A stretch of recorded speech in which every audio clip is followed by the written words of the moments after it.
रोज एक ओवी संतांची, रोज एक ओवी संतांची. येथे येऊनी केले काही, विठ्ठल नाही आठविला. अहरे मुडा भाग्यहीना, गेलासी पतना मोह भ्रमे. नाही केली सुटिका काही, येची प्रवाही पडिलासी.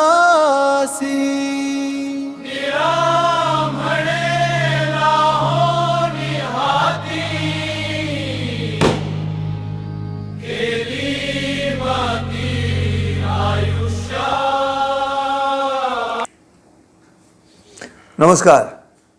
रोज एक ओवी संतांची या मालिकेमध्ये सगळ्यांचं मनपूर्वक स्वागत. संत तत्वज्ञ जगद्गुरू तुकाराम महाराजांच्या अभंगांच्या माध्यमातून जगद्गुरूंनी ज्यांची भक्ती थोडी आहे, ज्यांना विषयांमध्ये गोडी जास्त आहे आणि जे भजन आणि पूजनही करत नाहीत, अशी माणसं गाढव आहेत, खरं म्हटलेलं आहे जगद्गुरूंनी त्यांना. आणि ते पुढे असं म्हणतात की काय करायचं, तर अशा माणसांना भोवंडून बाहेर घाला. हा अभंग आपण काल ऐकला. संत तुकारामांचे शिष्य म्हणजे प्रत्यक्ष काही त्या दोघांची भेट झाली नाही, कारण मध्ये भरपूर वर्ष गेले. तुकारामांच्या निर्वाणानंतर यांच्या मनामध्ये इच्छा निर्माण झाली की तुकारामांची भेट व्हायला पाहिजे म्हणून. आणि त्या संतांचं नाव आहे संत निळोबाराय. आणि निळोबारायांना शिरूर या गावातून निघून ते तीर्थयात्रा करत, अभ्यास करत पुढे येत राहिले. पंढरपूरला जेव्हा गेले तेव्हा पंढरपूरला गेल्यानंतर त्यांना असं वाटलं की मला दर्शन दिलं पाहिजे, तुकाराम महाराजांची भेट झाली पाहिजे. पण तोपर्यंत 25 वर्ष होऊन गेली होती तुकाराम महाराजांच्या निर्वाणाला. पण त्यांनी खूप टावा फोडला. त्यांची इच्छा इतकी प्रबळ होती की श्री विठ्ठलांनी येऊन सांगितलं की तुझी इच्छा पूर्ण होईल म्हणून. आणि मग असं म्हणतात की जगद्गुरूंनी सुद्धा त्यांना येऊन दर्शन दिलं, साक्षात्कार केला. यांचा एक अभंग आहे. खरं तर संत सगळे भक्ती मार्गातलेच आहेत आणि भक्ती हा मानवी जीवनातला सगळ्यात महत्त्वाचा मुद्दा आहे श्रोते. याचं कारण ती एकच जागा अशी आहे जिथे तुमचा अहम निघून जातो. आणि तुमचा अहम निघून गेला की मग भक्तीच्या माध्यमातून तुमच्या मनाला जे समाधान मिळतं ते ईश्वरीय भेटीनंतर कसं मिळेल तसंच असतं. आणि त्यामुळे ह्या सगळ्याच संतांच्या माध्यमातून भारतामध्ये प्रामुख्यानं भक्तिमार्ग मोठ्या प्रमाणावरती रुजला. आणि तो रुजला म्हणून आपल्या देशाचं राष्ट्रीयत्व जे आहे ते टिकलं. ते या संतांमुळे टिकलं. कारण बाहेरून आलेले मोगल, त्याच्यानंतर आलेले ब्रिटिश, पोर्तुगीज, फ्रेंच, डच या सगळ्यांनी काय केलं होतं तर भारतीय संस्कृतीवरती हल्ला चढवलेला. आणि त्यामुळे भारतीय संस्कृतीचा विनाश ह्या बाहेरून आलेल्या आक्रमकांपुढे सातत्यानं होतो आहे. त्याला थोपवण्याचं काम सगळ्यात मोठं कोणी केलं असेल तर ते संतांनी केलं. आणि म्हणून मानवी जीवनाचा आध्यात्मिक विचार करताना निळोबाराय काय म्हणतात, येथे येऊनी केले काही. आता जी तुम्ही ओवी ऐकलीत, येथे येऊनी केले काही. आता हा प्रश्न विचारला आहे ओवीच्या माध्यमातून की इथे जन्माला येऊन केलंस काय तू. येथे येऊन केले काही विठ्ठल नाही आठविला.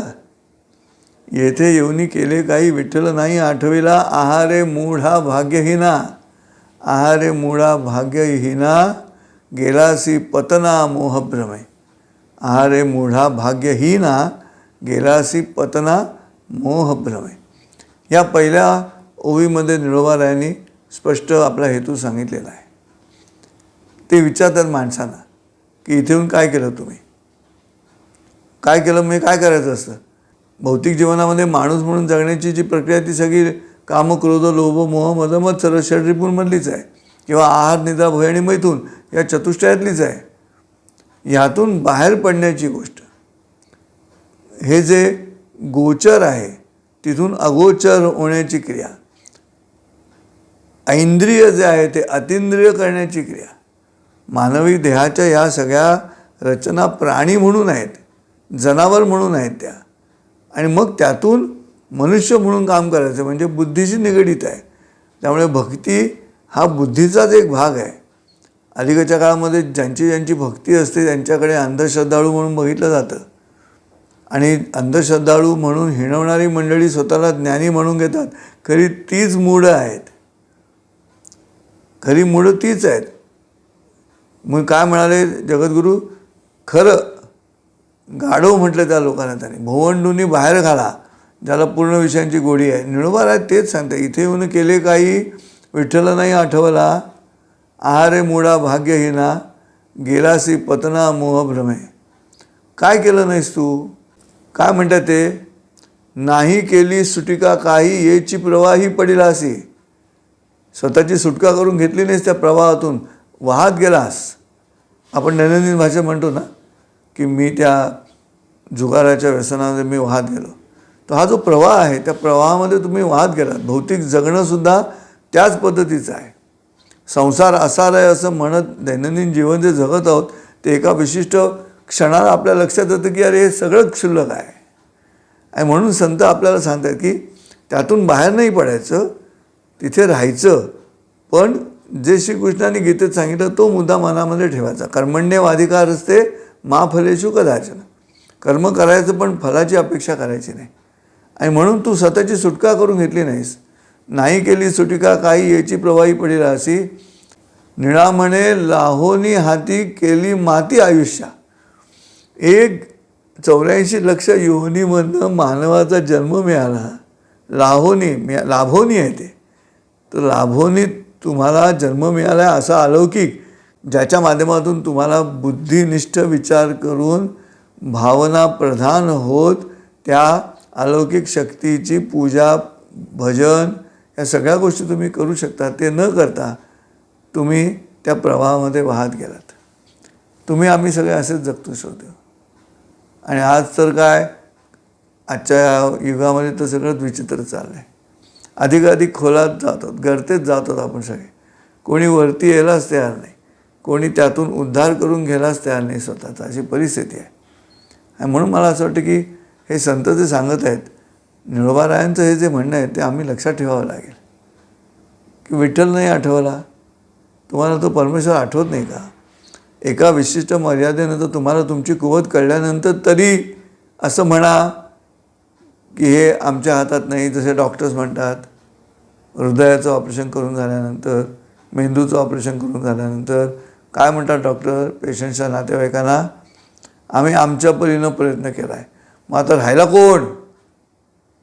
तर तो जो राहिलेला जो आहे ना, आमच्या परीनं प्रयत्न केल्यानंतर, म्हणजे शास्त्र, ज्ञान, विज्ञान हे सुद्धा एका विशिष्ट कर्मानंतर स्वतःच्या कर्माच्या परिणामावरती अंमल करू शकत नाही. आम्ही आमच्या परीनं प्रयत्न केला असं जेव्हा म्हटलं जातं, तोच मुद्दा आहे हा. तेव्हा आयुष्य आनंदाने जगायचं असेल ना तर माणसाने भक्त व्हावं. कोणाच्या तरी आशीर्वादाच्या माध्यमातून स्वतःचं आयुष्य समृद्ध करून घ्यावं. कुठेतरी एक जागा ठेवा श्रोते हो. एक जागा अशी असावी, ती गुरुची असली पाहिजे.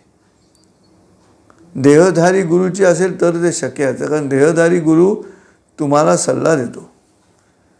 श्रीकृष्ण अर्जुनाला सल्ला देतो. ही जी भूमिका आहे श्रीकृष्णाची मार्गदर्शनाची, ती आपण अंमलात आणली पाहिजे आणि शोधून काढला पाहिजे की माझा श्रीकृष्ण कुठे आहे. असो, तेव्हा भक्तिमार्गातल्या या संतांच्या प्रामुख्यानं निळोबारायांच्या मनामध्ये असलेली तीव्र इच्छा पूर्ण होऊन जगद्गुरूंनी त्यांना दर्शन देणं आणि आज आपल्याला हा अतिशय सुंदर अभंग निळोबारायांचा चर्चेसाठी मिळणं हे माझं भाग्य. बोलण्यासाठी मला तो निवडता आला आणि तुमचं भाग्य या यूट्यूबच्या माध्यमातून तुम्हाला या मालिकेच्या माध्यमातून ऐकता आला अर्थ. पहिला चरण फक्त लक्षात ठेवा.